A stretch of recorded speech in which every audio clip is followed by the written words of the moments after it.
The movie opens up by a quite famous man called Steve Jobs walks up on stage at the Apple Town Hall in 2001 for a staff meeting. He tells them that Johnny, himself and a small team has developed a secret device that will revolutionize the entire music industry. Steve explains it's a tool for the heart with which you can have 1,000 songs in your pocket, and as he picks it up and shows them the iPod, people make a standing ovation. To the iPod.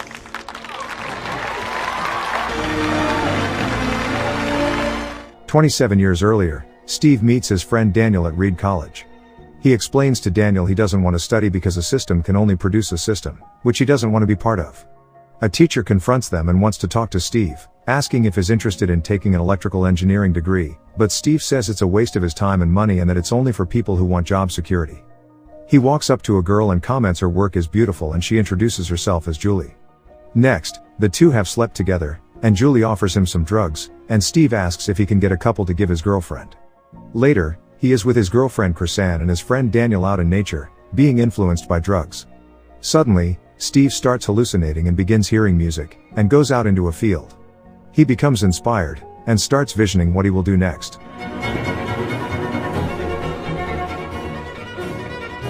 In the following weeks, he goes to calligraphy classes to learn form and precision, and to classes about computers to learn computer programming and engineering. His friend Daniel goes to meditation classes and Steve joins him.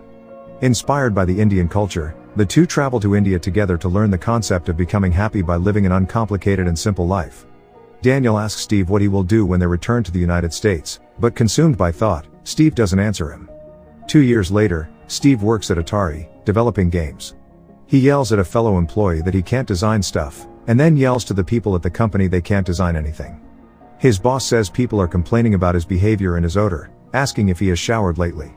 He tells Steve he wants him there because he's really good, but explains that he's an asshole. Steve asks if he can get his own project, saying he will make the best damn game he's ever seen. His boss accepts and promises a payment of $5,000 if he can deliver.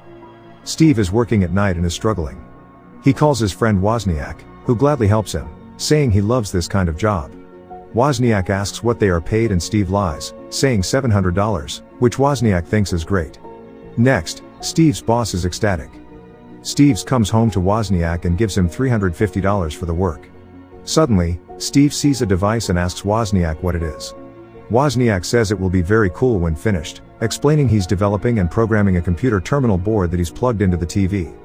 Wozniak tells Steve it in theory will display anything you are working on. As he is shown how it works, he becomes totally hooked on the invention. Steve later explains this is the wheel, it's the Industrial Revolution. He says that to see what you're working on while you're working on it, that's freedom.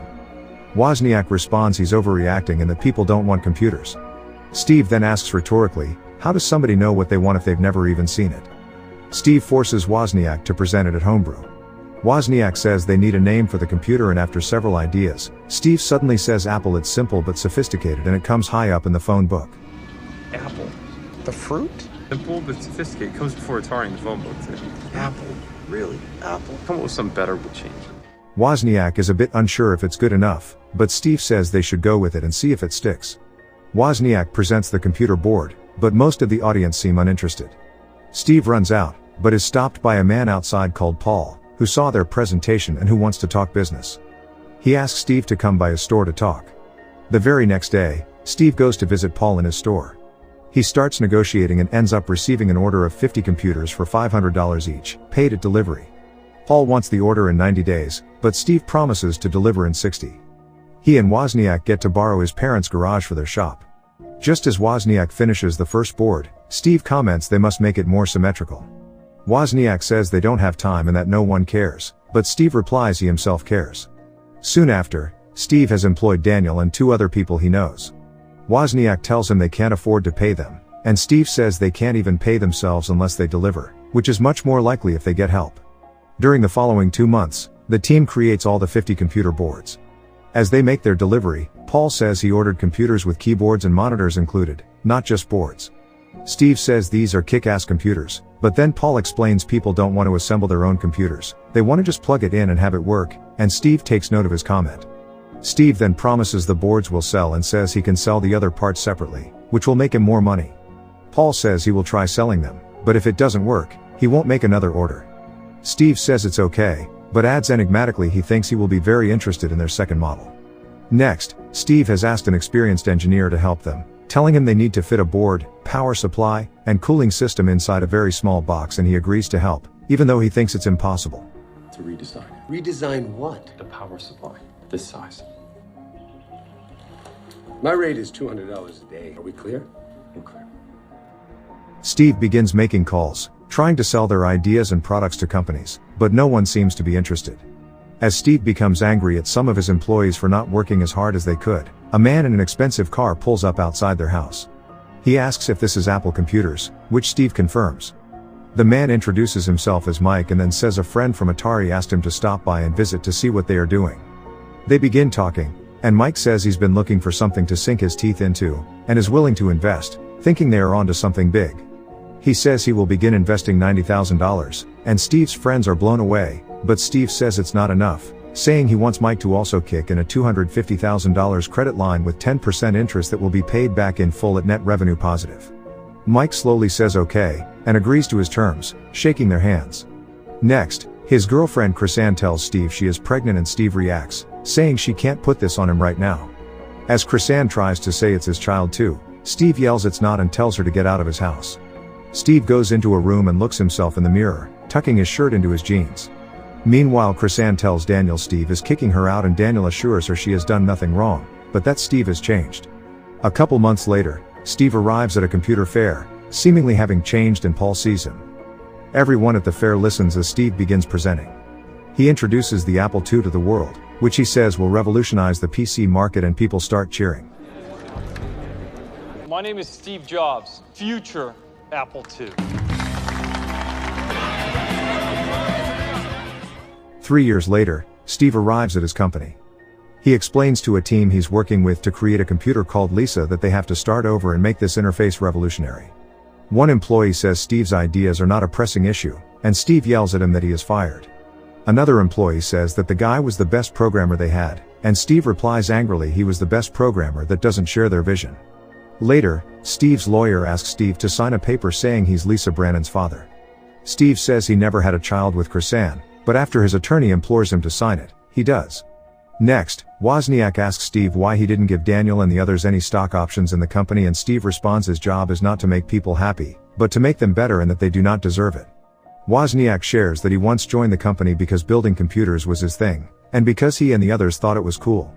He tells Steve he has changed, and Steve says it's because he's growing up, but Wozniak replies he is not.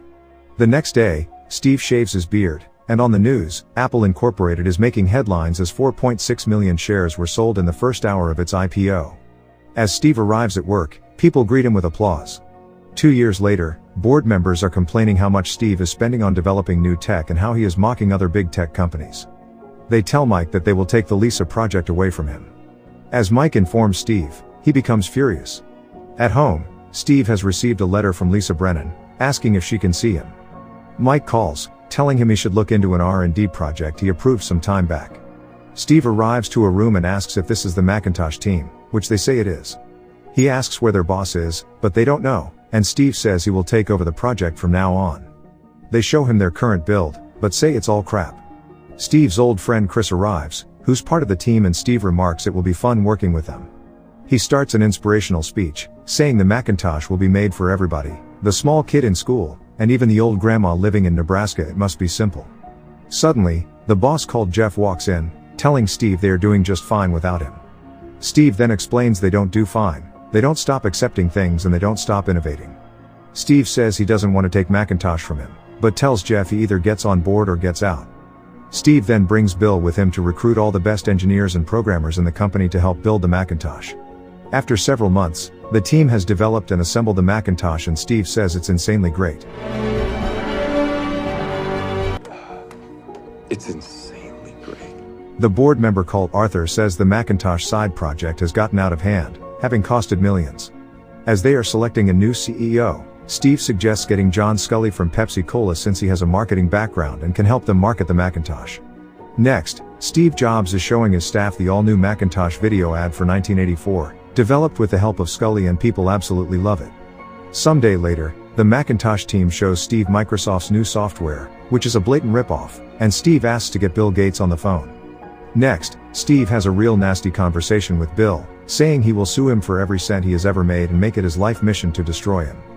Board members remark the Mac is not selling as Steve promised, and Steve says it's not his fault, but Scully's. Steve explains Scully raised the price on the Mac so that consumers can't afford it, and so they will have to blame bad sales on Scully.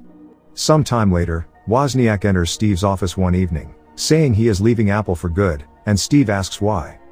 Wozniak just answers they both knew this would eventually happen.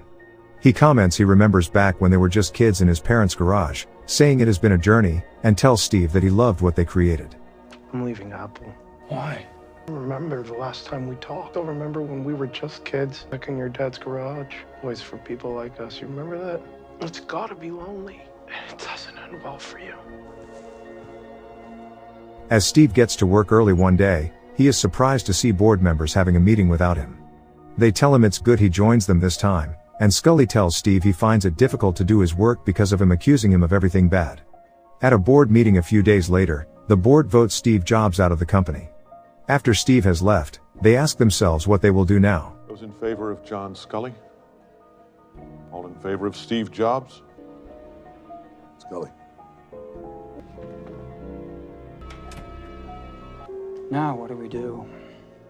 Steve goes to his parents' home, taking a look in the garage, remembering Apple's humble beginnings, and his father comes and hugs him as he sheds a tear. Several years later, Apple's stock has eroded, Scully has been fired, new board members have joined Apple, and Steve's new computer company called Next has entered buyout talks with Apple. The year is 1996, and Steve is at home, waking up his daughter Lisa. His new wife Loren asks if he has plans today, and he answers Gil Amelio, the CEO of Apple, will stop by, and they will talk a bit. As the two meet, Gil asks Steve what they can do to convince him to get back to Apple. Steve remarks Apple is 4 months away from insolvency and the stock set another record low, saying they must be desperate if they want him to help. Gil asks Steve what he needs, telling him to name it, anything he wants. Next, Gil and Mike meet Steve at Apple headquarters. Mike offers to show him the premises, but Steve soon tells him he will show himself around. Steve walks through the place and people look at him. He asks some guys and gals designing products why they are still working at Apple, and a guy named Jonathan explains there are those who still believe in what he and Apple stood for: quality, ideals and heart, hoping the company will embrace those ideas once more. Outside later, Steve is listening to music, commenting the music player is junk. He meets the chairman Ed Woolard, who tells Steve he is his friend and that they want him there. Steve says he is already there as a consultant, but Ed means he wants him as the CEO, saying Gil, the current CEO, can easily be voted out. Mike tells him that, if he wants back what he lost, this is his chance, and Steve replies he never lost Apple, it was stolen from him, and leaves them, throwing away the music player. Steve meets Jonathan again, who shows him some design ideas. As Steve tells Jonathan a crazy idea he has, Jonathan replies Gil and the board will never allow them to do that. Steve then responds they are not going to ask for permission. Next, Gil tells the board they should relieve Steve from his advisory role in the company, and the others agree. Ed then lets Steve talk, and Steve begins explaining his vision for the future of Apple, saying they must not become better than Microsoft or Dell, but become different. Also, they will build the next generation of Macintosh, and kill every other project, everything, saying Apple won't make crap anymore. In short, they will make Apple cool again. Steve then says he can only do this if he is given permission to operate under full autonomy, if he become a voting member of the board, and lastly gets Gil's position as CEO. Gil gets angry and the board votes on the matter. Steve receives full support from the board, and Gil is voted out. Next, Steve goes to one board member after the other, firing them and giving them golden parachutes. Lastly, Mike is given the same golden parachute. Mike shares he once told himself he would be out of the company while he was still in his 30s. He says he is now practically an old man, and accepts the golden parachutes and leaves. The two board members left asks what they are going to do now, and Steve says they are going to make a dent in the universe. In the last scene, Steve gives an inspirational speech, explaining that the people who are crazy enough to think they can change the world, are the ones who do.